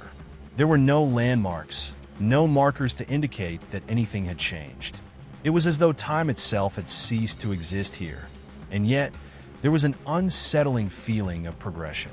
He was moving forward, but it felt like he was only spiraling deeper into something he couldn't quite comprehend. The atmosphere around him had grown heavier, more suffocating, as if the very air was infused with a presence, something unseen, watching him. He had the overwhelming sensation that someone or something was keeping track of his every move, manipulating his thoughts and actions. It wasn't paranoia. It was a cold, inescapable certainty that gnawed at the edges of his consciousness. Whatever force had brought him here, it wasn't done with him yet. He had learned this much already. Knowledge came at a cost. The voices, the whispers, had made that clear. They had promised him answers, but in exchange, they had taken something from him, something deep within. Every answer, every revelation felt like it had stripped away a part of his soul. The more he understood, the more he felt like he was losing himself, becoming a mere vessel for information he wasn't sure he wanted to hold. But what choice did he have? The knowledge was his now, and with it, an inescapable sense of responsibility. He couldn't unlearn what he had discovered, couldn't forget the things he had seen. Each step forward felt like he was crossing a threshold that could never be undone. His mind screamed for escape, yet his feet kept moving, as though an unseen hand was guiding him down this path, urging him towards something he could neither resist nor understand. Jonas didn't know how long he had been walking. Hours? Days? Time had lost its meaning here, just as everything else had. The wasteland was a place beyond time, a place where the rules of reality no longer applied. The ground beneath him was cracked and dry, the air thick with an oppressive heat that clung to his skin like a layer of grime. And yet, despite the harsh conditions, he couldn't shake the sense that something was waiting for him, something that had been waiting for a very long time. Ahead of him, he saw a figure. It was small at first, just a dark shape in the distance, but as he drew closer, it began to take form. The figure was humanoid, but it moved with an unsettling, jerky gait, as if it were struggling to maintain its own shape. Jonas's pulse quickened as he approached, unsure whether to approach or retreat. His instincts screamed at him to turn back, but something in the back of his mind urged him forward. He was drawn to the figure, compelled to understand what it was, what it represented. When he was close enough, he stopped dead in his tracks. The figure was familiar, but not in a comforting way. It was a twisted version of someone he knew, someone from his past. The face was his own, but distorted, unnaturally elongated. The eyes were hollow, and its skin was a sickly shade of gray, as though life itself had been drained from it. The figure seemed to stare directly into his soul, its eyes holding an unspoken accusation. Jonas felt a wave of nausea wash over him as the figure took a slow step toward him, its movements jerky and unnatural. "Jonas," the figure rasped, its voice a distorted echo of his own. The sound made his stomach churn, and his mind reeled. Was this a vision? A hallucination? Or was it something more? The figure continued to move toward him, its presence suffocating. You sought answers. It whispered, its voice low and grating, like nails on a chalkboard. But you did not ask the right questions. The words seemed to reverberate in Jonas's mind, repeating over and over again like a haunting refrain. "I didn't," Jonas began, his voice trembling. He couldn't find the words. He had come here seeking the truth, But this was not what he had expected. The figure before him was not an answer. It was a manifestation of everything he had feared. It was the result of his own desire for knowledge, twisted into something monstrous and unnatural. "You cannot undo what you have learned," the figure continued, its voice growing louder, more forceful. "The truth has already claimed you." Jonas took a step back, his feet stumbling over the cracked earth. He was panicking, feeling the walls of reality closing in on him. The whispers began again, growing louder and more frantic, filling his mind with a chorus of voices, each one overlapping the last, until they drowned out all other sound. The figure loomed closer, its eyes never leaving his. He wanted to scream, to run, but his body refused to obey. It was as though an invisible force had locked him in place, forcing him to face this nightmarish reflection of himself. There was no escape, no way to free himself from the grip of the knowledge he had sought. "Face what you have become," the figure hissed, its voice twisting into something darker, something more monstrous. The air around Jonas grew colder, the ground beneath his feet beginning to crack and split. The very fabric of reality seemed to be unraveling, and he could feel himself being pulled deeper into the abyss, into the very heart of this distorted world. The figure reached out for him, its long, bony fingers curling toward his chest. And in that moment, Jonas knew there was no escape. The unseen hand that had been guiding him, pulling him forward, had been his own all along. He had been the one to shape his fate, to bring him to this point. And now, there was no turning back. Jonas had been walking for what felt like an eternity. His legs ached, his mind was shattered by the relentless revelations of the past few days, and the air itself seemed to weigh on him like an invisible chain. As he moved forward, there was a sickening realization gnawing at him. The world around him was collapsing, not just physically, but spiritually, mentally, and emotionally. He had ventured too far into a place where the very rules of reality no longer applied, a place where his own psyche was his only company. The figures he had seen, twisted and deformed, had been more than just manifestations. They were reflections of his fractured soul, distorted versions of the choices he had made, the things he had ignored. The more Jonas thought about the encounter with the twisted figure of himself, the more he understood. That creature was not a mere hallucination. It was a warning. The world he had stepped into was not a place of escape. It was a mirror, showing him the consequences of everything he had done and failed to do in his life. It was a place that held the darkness of his desires, his fears, and his regrets, each one made manifest in the strange, cruel landscape surrounding him. And yet, there was no escaping it now. He had come too far, descended too deeply into this distorted reality. The answers he had sought, the ones that had pushed him forward, had only made him more lost, more confused. He now realized that the knowledge he had accumulated had been a trap, a snare designed to pull him further into the void. He had been tricked into believing that understanding the truth would set him free, but instead, it had only bound him tighter. As Jonas continued walking, his gaze flickered to the horizon. It seemed to shift and warp, as though the world itself was unstable. The ground beneath him seemed to pulse with a strange energy, rippling like water disturbed by an unseen force. He had reached the point of no return. There was no way to undo what had been done, no way to escape the inevitability of what was coming next. His mind swirled with chaos, as though the answers were just out of reach, hanging tantalizingly before him, but always slipping through his fingers. He had thought that knowledge was power, that understanding would give him control. But here, in this place of endless uncertainty, he realized that the opposite was true. The more he knew, the less he understood, and the more powerless he felt. The knowledge had consumed him, twisted his perception, and left him adrift in a world without meaning. It was then that he felt it, the presence again, that unsettling feeling of being watched. It wasn't the same as before. This time, it was far stronger, far more menacing. The air grew thicker, the silence heavier. He wasn't alone. There was something, or someone, out there, watching him from the shadows, manipulating the world around him with a power he couldn't comprehend. Jonas tried to speak, to call out, but his voice was swallowed by the oppressive silence. His words felt empty, useless. It was as if the very fabric of communication had been severed, leaving him isolated in a void of his own making. The ground trembled beneath his feet, and for a fleeting moment, he thought he heard footsteps, slow and deliberate, echoing through the emptiness. But when he turned around, there was nothing, only the desolate, unchanging wasteland. Panic began to set in. He knew that whatever was watching him was drawing closer, and he was powerless to stop it. Every fiber of his being screamed for him to flee, to run from this place, but his legs remained rooted to the spot. It wasn't just fear, it was something deeper, something more primal. He couldn't escape this world because it was part of him. The twisted, fractured reflections of his past had become a part of the landscape.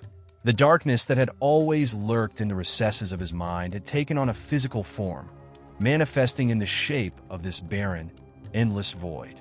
Suddenly, the ground cracked open before him, a deep, jagged rift forming in the earth. The blackness inside seemed to stretch on forever, swallowing up everything in its path. Jonas stared into the abyss, his heart pounding in his chest, knowing that this was it, the final confrontation.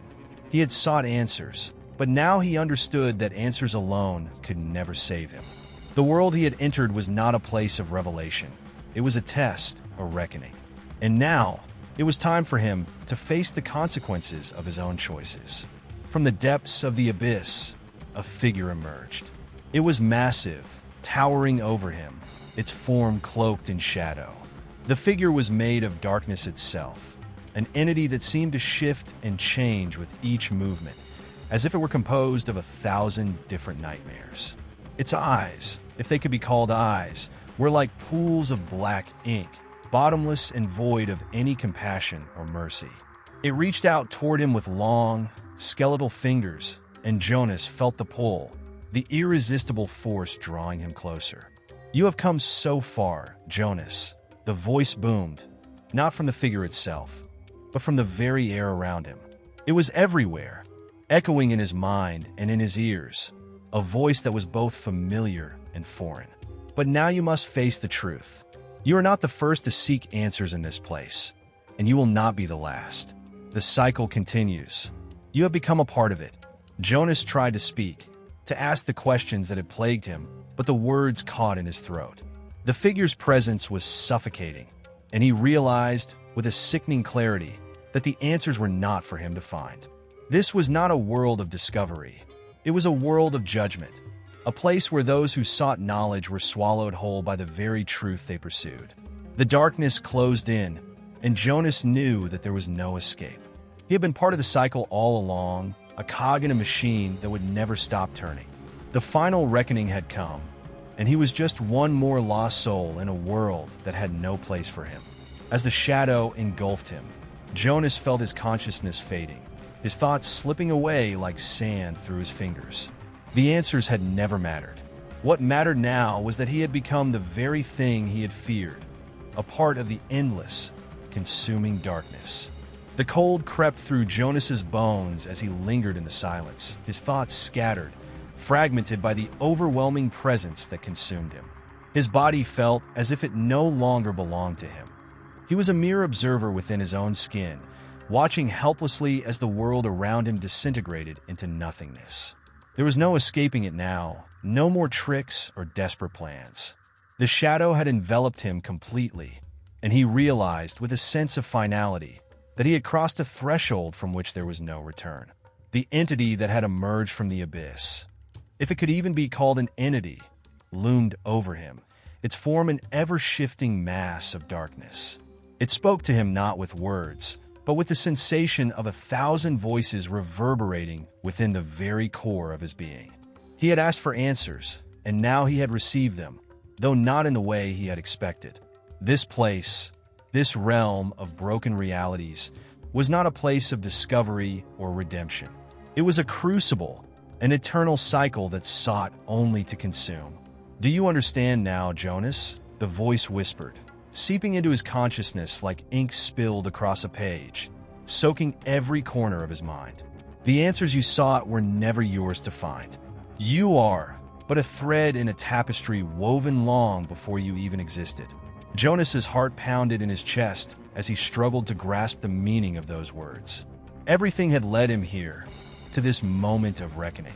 The endless revelations, the spiraling descent into madness. Had it all been for nothing? Had his search for truth, for understanding, been a fool's errand? A trap set by forces beyond his comprehension? The entity's presence intensified, suffocating him, pushing him further into the void. The world he had known, the world of clarity, of certainty, had dissolved. He had come to believe that knowledge was the key, that understanding the world around him would set him free. But now he saw that it was the pursuit of knowledge itself that had entrapped him, bound him to a cycle of endless torment. There were no answers, only layers upon layers of questions, each one leading to a deeper abyss. It was then that Jonas felt the familiar tug again, the pull from somewhere deep within his mind. He had felt it before, but now it was unmistakable. He was being drawn toward something, toward a conclusion that had eluded him all this time. His body resisted, his instincts screamed for him to break free, but the pull was undeniable. It was as though the very fabric of his existence was being unwound, unraveling before his eyes. The shadow, sensing his resistance, responded with a mocking laugh. You cannot fight what you are. You are no different from the others who have wandered here before you. They sought the same thing, and now they too are lost. Jonas tried to summon words, to protest, to demand some form of clarity. But his thoughts were slipping away like sand through his fingers. The truth he had sought so desperately was not something to be understood. It was something to be accepted, something that could never be fully grasped by the limited mind of a human. The truth was a cycle, one that repeated itself over and over, an endless loop of despair, and he had unwittingly stepped into it. His vision blurred, and suddenly he was no longer standing in the blackened void. He was back on the field, under the bright lights of the MSL Championship. The crowd roared, the tension in the air palpable as the game reached its climactic moments. But something was wrong. The players moved in slow motion, their faces twisted in agony. The ball rolled across the field, but no one seemed to be able to reach it. The game had become a grotesque parody of itself, each pass and movement an echo of something far darker. And then he saw it. The faces of the spectators, their eyes empty, their mouths frozen in silent screams. The stands were filled with shadows, dark figures that watched with unblinking eyes, their presence suffocating the very air around Jonas. He tried to call out to them, but his voice was stifled, swallowed by the overwhelming silence that now gripped him. "This is the game you've been playing," the voice whispered once more, now no longer a distant echo but a direct, searing presence in his mind. The players, the fans, the entire world, it's all part of the same cycle. Each match, each decision, each moment. It all repeats, endlessly, a game that can never be won. Jonas stumbled back, his breath ragged. The field was fading again, blurring into the vast, empty nothingness. He realized, with a sinking heart, that he had been here before. He had felt this before. The MSL, the championship, the fans, the thrill. It was all part of the same trap, the same cycle of meaningless repetition. He was not an observer in this world. He was a participant in the game, a pawn in a twisted version of reality where there was no escape. Every soul that enters this place becomes part of the game. The voice continued, its tone now colder, more definitive. There is no victory, no end. There is only the endless loop, the endless repetition. You are part of it now, Jonas, and you will always be. The realization hit Jonas like a wave, crashing over him with a force he could not withstand. He was not meant to be a hero, nor a savior. He was not a seeker of truth or an adventurer in search of redemption. He was simply another soul caught in a never-ending cycle, doomed to repeat the same actions, the same decisions, the same mistakes forever. With a final, crushing wave of understanding, Jonas fell to his knees. The game had never been about winning. It had always been about the cycle, the endless repetition that consumed everyone who stepped into it. There was no escape, no resolution, no victory. Only the eternal cycle. As the darkness closed in around him once more, Jonas realized the horrifying truth. He was not alone. The others were still here, trapped just as he was, and the cycle would continue. Forever.